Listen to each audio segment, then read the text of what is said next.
Hi guys, it's day 2 after the unboxing. Today we'll be installing the Android head unit. I'll try not to make this video too long and keep it a little bit short, so let's crack on and get started. Tools wise, we've got the 4 trim tools, and all we need extra is a Phillips screwdriver. So this is just a medium head.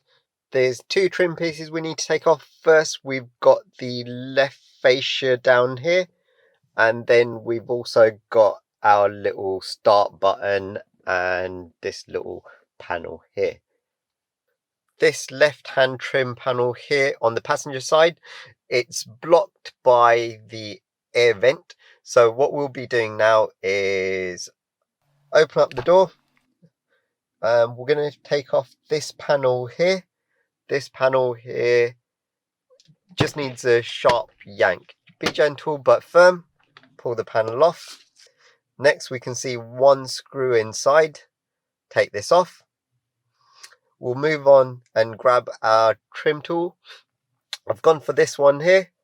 We're going to slowly wedge it into the little groove and just pry gently. It should pop off, and there we go.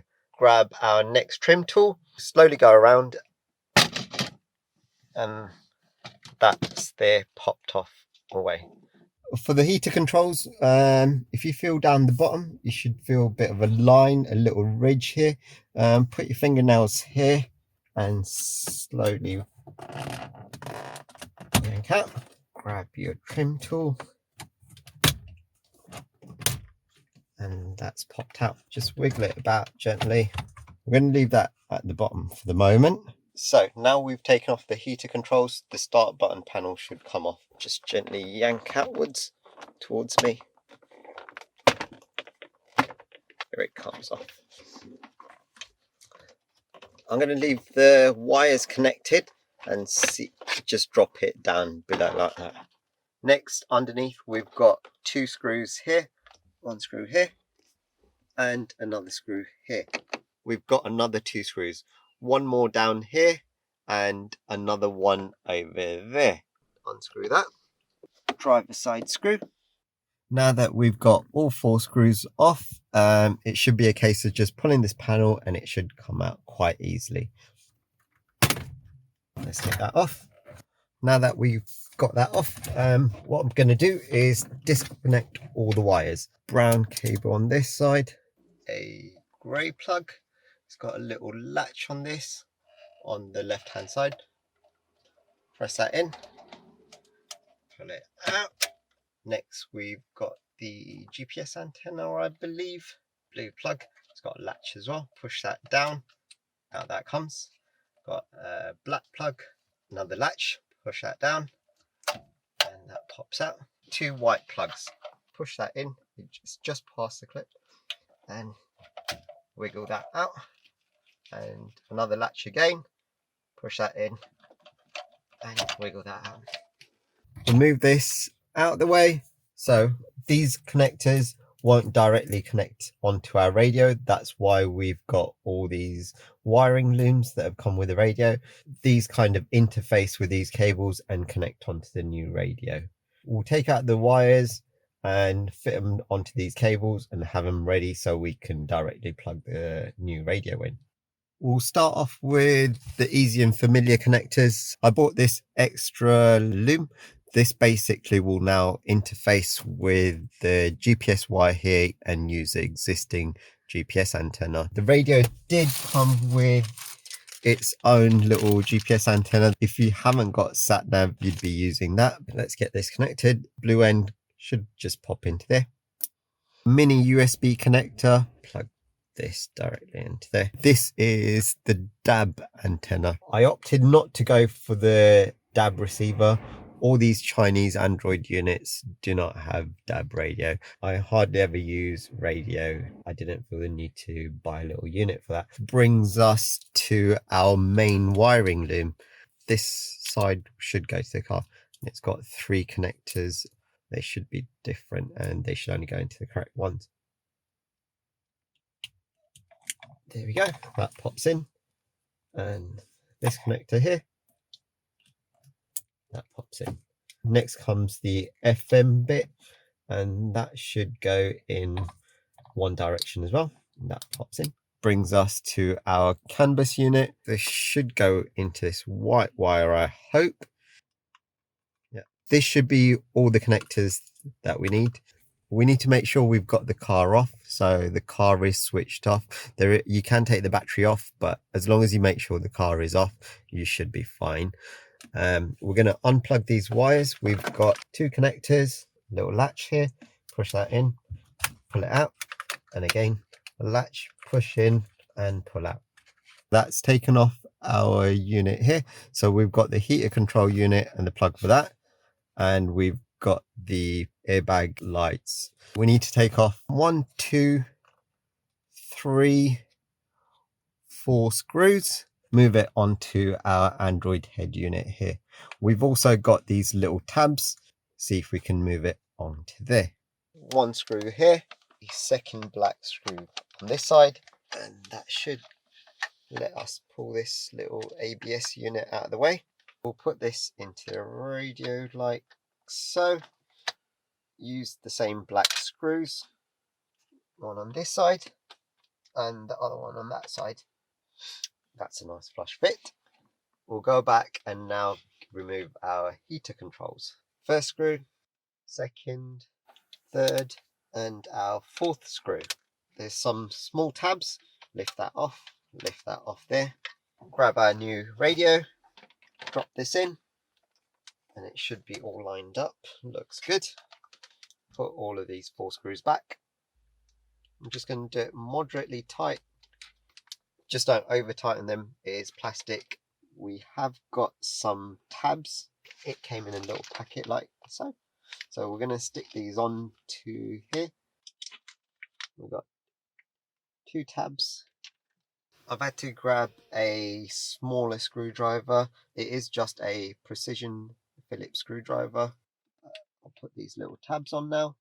First screw, the second screw, this on this side, 1 screw, 2 screw, and that's all done. So we're going to get the little metal on the bottom, and that should transfer over. Pull this tab off here, and we're going to pull the second tab off as well. Now we shouldn't need anything more from this panel here. Fit into the radio here. 1, 2 tabs there. That's all done. On our radio here, we've got these metal tabs. 1, 2, 3 on this side and 3 on that side. Remove them and install them on our new radio unit.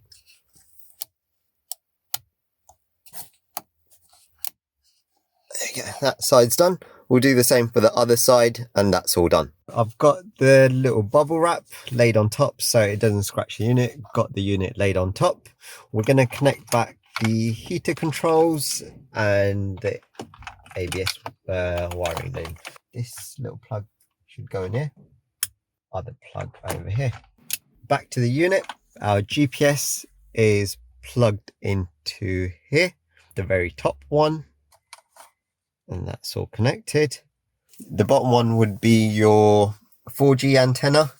So we'll grab that, finger tight 3M sticky pad. So we're just going to peel this and stick it underneath. There's a bit of plastic there and that should be fine. Mini USB connector. This one's got a 4-pin.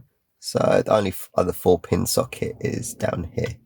Moving on to our main loom, FM connector. Plug that in. Next, we're going to go with our main connector, and that's securely in. I'm going to grab the other big secondary big loom, 20-pin connector. Move this out of the way. It just goes down the bottom, the biggest connector there, and this should click in. Definitely in all the way there. So the SIM card slot, we're not going to use that. We'll leave that aside. Now onto these cables here. These yellow ones, we'll leave those aside. 2 red, 2 whites. So we're looking for the OGs are out. Get rid of that other one. So we've got the OGs are out and OGs L out. get rid of the other one as well. So these two cables, OGS R out, OGS L out. Just keep a hold of that in one hand. And the loom with the canvas unit that connects on to the two big connectors to the car, goes into the black socket, has a red and a white connector. We're going to connect up the white to the OGS L out. So OGS in L to OGS L out.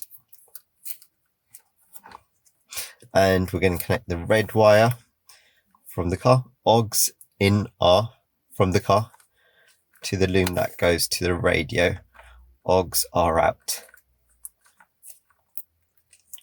On to the next cable, the smaller one. This is a 12 pin. It's this topmost one. That's the only one that's 12 pin. That's clicked in. Cable we've just connected here.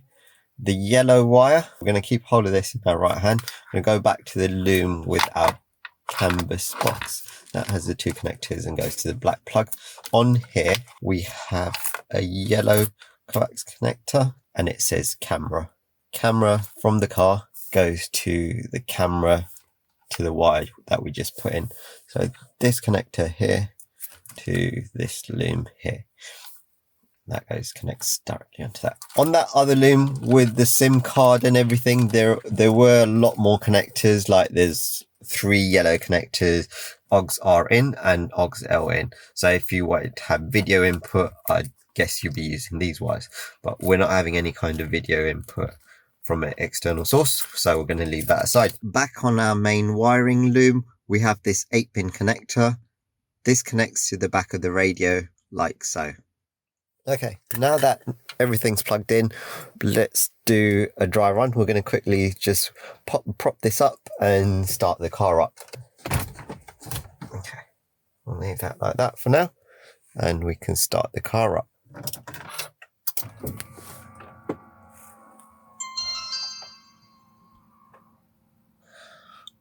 We have power.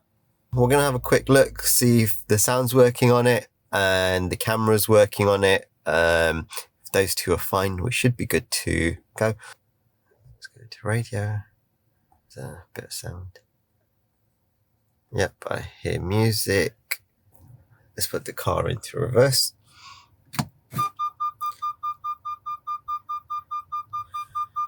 Yep, the 360 camera's working. I'm going to push this unit back in first, then in reverse order, I'm going to stick back the start panel unit. We don't need the screws anymore. There's no hinge over here to screw, and there's no way that we can screw the screws back in. The bottom of this panel goes under the radio here. Top bit, the radio goes first. So this one's under this panel. This is pretty straightforward. All the clips are on. Just line it up and gently push down.